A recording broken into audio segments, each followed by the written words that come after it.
otegeeza Uganda weetuuse kyomala okukola olunaku n'oluggala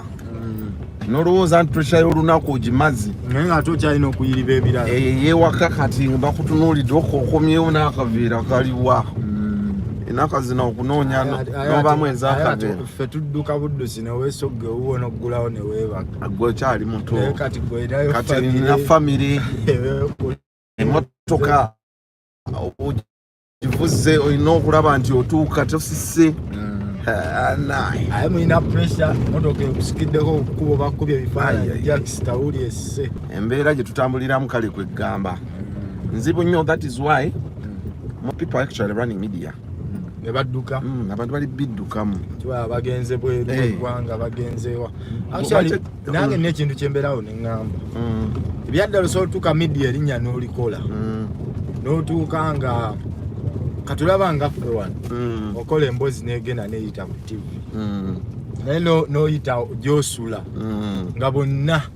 bagirabye kati n'ogamba ate wemba nga ninaku pulogulaamu abantu okitegeera status erinnya there and then, but now maintaining that status obulamu bakezi bonna abo bolabye kati omuntu eyannewunyisa okugenda yali Ibra because Ibra was making good returns naye otuuka n'agamba olaba kanzi lukeba naye mumuleke olaba mu bintu by'okugenda ebweru nina gayi gwenkyewunya paka kati ono muyimbi eyali wa wegwanga gayi yagenda femuweeri ng'atandise ogifuna music yamukola tateekamu ssente ne still n'agamba you see kisinziira kikye wanoonya mu ndongo ate ne faith kigyoginamu waliwo abantu abamu nti ebulaaya eyo eringanga bagiyita land of opportunities naye mwana tebiri as easy as you see them abo abali eyo bayinza otujulira si byangu ng'oli bwayinza okitunuulira n'okirowooza naye waliyo haso yaayo naye kati because of ekintu ekyengeje mindset eyo gye tubadde nayo nti bannaye bulaaya waba bulaaya wabeerayo sente nti omukisa egujja obyadduka and I think that is what Drake did. Nze am one of I come from that school of thought nti yayanguwa actually yayanguwa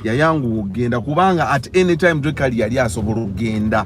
yali ajja genda okitegeera asalewo kyayagala okukozesa obulamu bwe. I'm not certain what he's doing there naye yayangwa because bookings zali zitandise okujja Drake yagenda enyimba ezitambula yali azina ejazgenza ate nga waliwo kye bayita kibuyaga okusuula kyewayagaliza embazzi kibuyaga n'asuula now Drake oyo nze neewuunyako nti gayi yalina music nga tassaamu because yali under wegwanga mpaka records ng'amukolera byonna ne still n'agamba ate ng'agenze mu bise by the way radio yali yakafa. Let me tell you something, my brother. Kali nga radio afudde waliwo that demand for who fills the void ya radio okitegedde so we would have thought Drake kali oyo yali asobola feeling a void eyo kituufu okitegedde nti yalina that touch nga tugamba yaddeko kale radio afudde naye kale kasita tuyinawo Drake kali ali yaddeko naye n'asalawo n'akita ekyo nno kibadde kitutwala just ku nsonga gye tuliko olunaku olwaleero na entertainment industry ogiraba otya bigenda bitya ogimazeemu ebbanga actually nali ndi awo nendaba nali ku TikTok nendaba interview gye wakola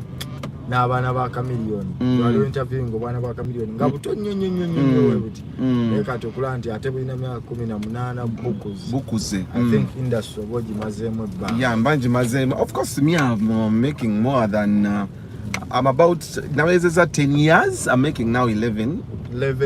years actually kuno igugwako mba nyingidde gwa 12 yes so industry tugibadde mu 1 wanatukolera oba batulaba oba tuteekeko amataala